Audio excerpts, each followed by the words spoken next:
14,000 करोड़ की धोखाधड़ी करके संदेशरा भाई नाइजीरिया की सबसे बड़ी तेल कंपनी चला रहे हैं और वहां ऐश के रहे हैं। नमस्कार दोस्तों, स्वागत है विकिपीडिया में। आज की वीडियो में हम संदेशरा भाइयों के बारे में बात करेंगे, जो कि देश का 14,000 करोड़ रुपए लेकर नाइजीरिया भाग गए और वहां ऐश कर रहे हैं। इससे पहले कि हम वीडियो को शुरू करें, कृपया आप चैनल को सब्सक्राइब कर दे। तो चलिए शुरू करते हैं। संदेशरा बंधु गुजराती व्यवसाय, जिन्होंने 2017 में भारत छोड़ दिया था, अपने उधारदाताओं को धोखा देने से इनकार करते हैं और कहते हैं कि वे राजनीतिक उत्पीड़न के शिकार हैं।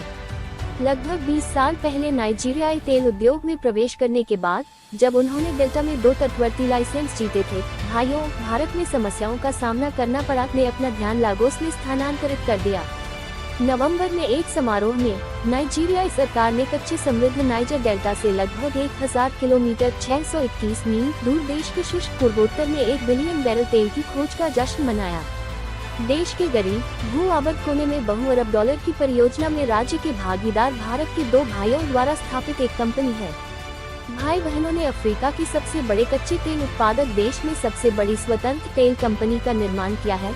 यहाँ तक कि भारत उन्हें अपराधियों के रूप में पीछा करता है, उन पर देश के सबसे बड़े आर्थिक घोटालों में से एक का आरोप लगाते हुए। परियोजना के लिए कुएं खोदने के लिए भारत द्वारा भगोड़े के रूप में ब्रांड किए गए युगल के परिवार के स्वामित्व वाली एक फर्म का चयन इस बात का नवीनतम संकेत है कि कैसे नाइजीरिया ने भाइयों को एक स्वर प्रदान किया है, प्रभावी रूप से उन्हें घर वापस आने वाली परेशानियों से बचाया है। भारतीय प्रधानमंत्री नरेंद्र मोदी की सरकार ने 1.7 बिलियन डॉलर से अधिक के सार्वजनिक बैंकों को धोखा देने के बाद टाइकून के फरार होने का आरोप लगाया है। नाइजीरिया ने उन्हें प्रत्यर्पित करने के भारत के अनुरोध को ठुकरा दिया है। संदेशरा बंधु गुजराती व्यवसाय, जिन्होंने 2017 में भारत छोड़ दिया, अपने उधारदाताओं को धोखा देने से इनकार करते हैं और कहते हैं कि वे राजनीतिक उत्पीड़न के शिकार हैं।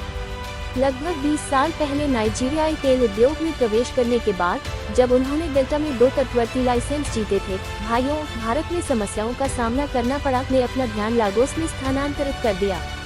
भारत की केंद्रीय जांच ब्यूरो या देश की शीर्ष जांच एजेंसी सीबीआई के अनुसार, उन्होंने नाइजीरियाई नागरिकता के लिए भी आवेदन किया था। ये स्पष्ट नहीं है कि वे सफल हुए या नहीं। भाइयों के वकील और नाइजीरियाई अधिकारियों ने इस मामले पर पूछे गए सवालों का जवाब नहीं दिया। जबकि भाई भारत से धोखाधड़ी के आरोपों और गैर जमानती वारंट से लड़ते हैं, संदेशरा व्यवसाय नाइजीरिया में फल फूल रहा है। Organised crime and corruption reporting project द्वारा प्रकाशित एक पत्र के अनुसार, अफ्रीकी राष्ट्र ने 4 साल पहले ही कहते हुए उन्हें गिरफ्तार करने से इनकार कर दिया था कि भारतीय आरोप प्रकृति में राजनीतिक प्रतीत होते हैं। समाचार आउटलेट द प्रिंट के अनुसार, भारत में गुजरात के अम्पाद गांव में 7,000 वर्ग फुट के फार्म हाउस में भाइयों के निजी जेट, शानदार कारों और स्टार स्टड पार्टियों ने नियमित रूप से टैबलॉइड और सोशल मीडिया साइटों के लिए चारा प्रदान किया। लागोस के अपस्केल विक्टोरिया द्वीप पर एक अभयारण्य से उनकी नाइजीरियाई कंपनियों में से एक ने उस शानदार परंपरा को जारी रखा है, जो वार्षिक दिवाली समारोह को प्रायोजित करती है, जो शहर के छोटे भारतीय समुदाय की चर्चा है। यहाँ तक कि श्रेया घोषाल जैसे बॉलीवुड गायकों को भी प्रदर्शन के लिए भेजा जाता है। परिवार का नाइजीरियाई तेल और गैस व्यवसाय सफलता स्वाभाविक है के नारे के साथ फल फूल रहा है। समूह की सहायक कंपनियां Sterling oil exploration and production company और Sterling global oil resources limited, राज्य के स्वामित्व वाली नाइजीरियाई नेशनल पेट्रोलियम कंपनी के साथ अनुबंध के माध्यम से डेल्टा में एक दिन में लगभग 50,000 बैरल कच्चे तेल को पंप करें। एक अन्य इकाई को इस साल उत्पादन में तीसरा ब्लॉक लाने की उम्मीद है, जो अंततः कुल दैनिक उत्पादन को 100,000 बैरल से ऊपर बढ़ा देगा।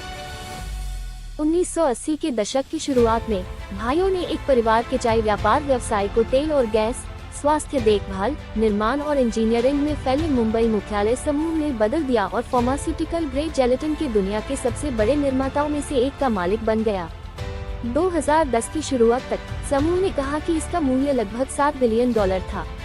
उस विस्तार में से कुछ को सुनियोजित आर्थिक धोखाधड़ी द्वारा वित्तपोषित किया गया था, जिसमें state bank of India, bank of Baroda और यूनियन बैंक ऑफ इंडिया सहित सार्वजनिक उधारदाताओं के लिए 140 बिलियन रुपए, $1 और 71 बिलियन से अधिक का समूह छोड़ दिया। सीबीआई ने बताया, देश की सुप्रीम कोर्ट ने 1 साल पहले उनके खिलाफ लगाए गए आरोपों में बैंक ऋण सुरक्षित करने के लिए झूठे और मनगढ़ंत दस्तावेजों का उपयोग और विदेशों में धन का डायवर्जन शामिल है। सीबीआई ने दिसंबर 2019 की चार्जशीट में कहा कि उन्हीं ऋणदाताओं ने नाइजीरियाई तेल कारोबार के स्वामित्व वाली इकाई को क्रेडिट लाइन भी प्रदान की। बैंक ऑफ इंडिया सहित राज्य समर्थित ऋणदाताओं ने यूके की अदालतों से 2 निर्णय जीते 2018 और 2021 में स्टर्लिंग ऑयल को सेवाएं प्रदान करने वाली संदेशा कंपनियों को लगभग $7 मिलियन का भुगतान करने का आदेश दिया, क्योंकि वे ऋणों में चूक नहीं कर पाए थे। मनी लॉन्ड्रिंग और विदेशी मुद्रा उल्लंघन के मामलों की जांच करने वाले भारत के प्रवर्तन निदेशालय (ईडी) ने 2019 में कहा था कि वह नाइजीरियाई तेल क्षेत्र, 4 ड्रिलिंग रिग और 1 गल्फ स्ट्रीम विमान सहित भाइयों की विदेशी संपत्तियों को जब्त करना चाहता है। स्टर्लिंग बायोटेक लिमिटेड को नवंबर में भारत की दिवालियापन अदालत द्वारा अनुमोदित लेनदेन में लगभग $78 मिलियन में कैलिफोर्निया स्थित और डेयरी फर्म परफेक्ट डेन को बेच दिया गया था। संदेशरा बंधुओं द्वारा उनके खिलाफ सीबीआई और ईडी के मामलों को रद्द करने की याचिका के बाद भारत के सर्वोच्च न्यायालय ने पिछले साल कार्यवाही रोक दी। भाइयों ने कहा कि वे लेनदारों के साथ एक वित्तीय समाधान पर पहुंचना चाहते हैं, लेकिन जांच एजेंसियों ने कहा है कि कोई भी समझौता अभियुक्तों के आपराधिक दायित्व से मुक्त नहीं हो सकता है। भाइयों, जिन्होंने अदालत को बताया कि उनकी भारतीय कंपनियों ने उन्हें दिए गए ऋण से अधिक चुकाया है, कहते हैं कि एजेंसियों का एकमात्र उद्देश्य उन्हें धमकाना, परेशान करना, बहस करना और अपमानित करना है, और दावा किया कि उन्हें भगोड़ा घोषित किया गया था अवैध तरीके। अन्य अदालती मामलों में उनकी फाइलिंग का हवाला देने वाली मीडिया रिपोर्टों के अनुसार उनका कहना है कि विपक्ष और मुस्लिम राजनेताओं से उनके संबंधों के कारण मोदी सरकार के पास संदेशरा परिवार के खिलाफ प्रतिशोध है। संदेशरा परिवार के एक भारतीय वकील ने टिप्पणी का अनुरोध करने वाले कई ईमेल का जवाब नहीं दिया। नाइजीरियाई तेल कंपनियों के समूह अध्यक्ष और 2 निदेशकों ने ब्लूमबर्ग द्वारा भेजे गए प्रश्नों का उत्तर नहीं दिया। सीबीआई, ईडी और संदेशरा के मुख्य लेनदारों ने भी भाइयों के खिलाफ कार्यवाही की स्थिति पर सवालों का जवाब नहीं दिया।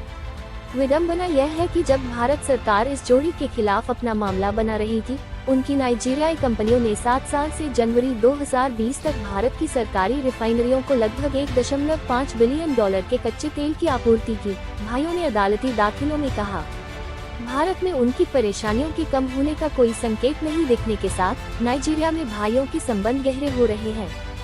सितंबर 2022 में भारतीय अदालती दाखिलों में भाई स्टर्लिंग ऑयल के स्वामित्व का दावा करते हैं, जो समूह के अधिकांश कच्चे उत्पादन के लिए जिम्मेदार सहायक कंपनी है। इसे नाइजीरिया की बहुत प्रमुख कंपनी के रूप में बताया जाता है। नाइजीरियाई प्राकृतिक संसाधन कंपनियों के लिए एक ऑनलाइन रजिस्ट्री में परिवार के एक अन्य सदस्य देवक पटेल, चेतन संदेशरा के बहनोई के 31 वर्षीय बेटे को मालिक के रूप में सूचीबद्ध किया गया है। पटेल ने कंपनी के स्वामित्व पर स्पष्टता मांगने वाले सवालों का जवाब नहीं दिया। भाई वर्तमान में अपना समय कहां व्यतीत करते हैं ये स्पष्ट नहीं है। ईडी ने उन पर 2020 में कानून के शिकंजे से बचने के लिए अपना आधार एक देश से दूसरे देश में स्थानांतरित करने का आरोप लगाया और कहा कि उन्हें नाइजीरिया, यूके, यूएस या यूएई में माना गया था। द वायर और अन्य भारतीय मीडिया आउटलेट्स के अनुसार उन्होंने अल्बानियाई पासपोर्ट भी प्राप्त किया है। भाइयों ने रिपोर्टों की न तो पुष्टि की है और न ही खंडन किया है। चेतन ने अगस्त में लागोस से भारतीय अदालत के लिए एक हलफनामे पर हस्ताक्षर किए थे।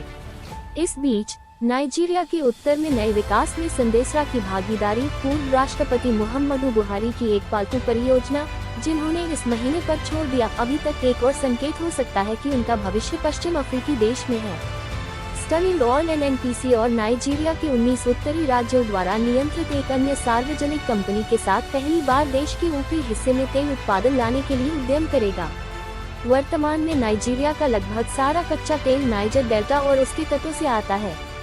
उनके उत्तराधिकारी टिनुबू ने 2027 तक दैनिक तेल उत्पादन को 7% से अधिक बढ़ाकर 2.6 मिलियन बैरल और 2030 तक 4 मिलियन बैरल करने का वादा किया है। कई विश्लेषकों का मानना है कि यह एक आकांक्षा है।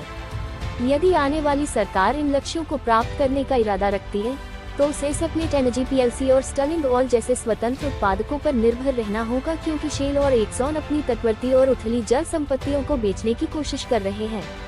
पिछले साल समारोह में स्टर्लिंग ऑयल के मुख्य परिचालन अधिकारी मोहित बारोट ने बुहारी को बताया कि कंपनी ने कुओं को खोदने और ईंधन, उर्वरक और बिजली का उत्पादन करने के लिए एक परिसर बनाने के लिए धन प्राप्त किया था।